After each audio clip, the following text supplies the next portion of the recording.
at Jimmie Johnson's number 48, which is one of 3 cars that have not yet practiced. And he's the subject of our Coors Light refresh because those C-pillars, the rear window posts, had to be not just refreshed with a new coat of paint, but replaced. New pieces were fabricated not on site, but up at Hendrick Motorsports in Concord, North Carolina, flown down here and installed so that that car could get through inspection. Yeah, Mike, and again, a lot of people say, well, what did they do? The area where the template actually fits, it fit. But they had worked in another part of what we used to like to call the gray area, which no longer exists. And the way the rule books are made is that you're not allowed to enhance or change the shape of any kind of body panels for an enhancement reason. You see, this is the area we're talking about, folks. That shape that we're looking at, that curvature, both across as well as lengthwise, has got to be flat. And that the ones on the 48 originally were fatter in the lower area, right about where that Quaker State is. That had been puffed out a little bit more to try to keep the air off the rear spoiler and make the car a little bit quicker.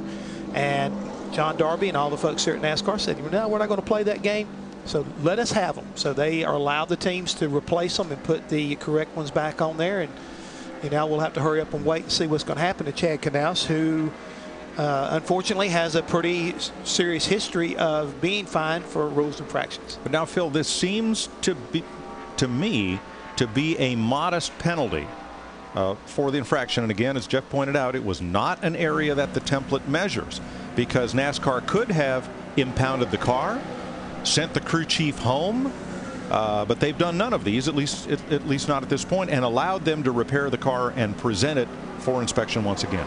And I think maybe that's because the car had not been on the racetrack yet. It's not something they found after the car had been on the racetrack.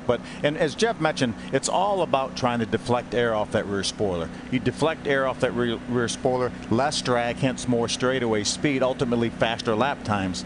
And I think it's, John Darby was quoted as saying that, that a suspension was not necessarily out of the question. Yesterday was a different story for this entire 48 team of Jimmie Johnson. In fact, NASCAR deemed that their seat posts were not good. They worked outside the template, so NASCAR made the team cut off these seat posts on the car, and you can see them there on the counter in the NASCAR hauler for everybody to see. And then late yesterday, they flew a couple of new seat posts down here, and they put them on the race car. Now, this team has been working diligently. They have gotten the car through tech. It's been on the racetrack, 15th quick for Jimmie Johnson in the first practice session. But we want to note, this is the area right here. From this point over here, you can see the seam in the blue, to over here, there's another seam right there. That's the area that this team was working on. That's the seat post. And basically what NASCAR officials told me yesterday is that these seat posts originally that were on this Daytona 500 car were a little bit too curved, a little bit too rounded. And the team believes they still would have met the points on the claw, the measuring device for the body, but NASCAR didn't apparently like the points between that and how rounded it was, and that's why they made this team actually change those.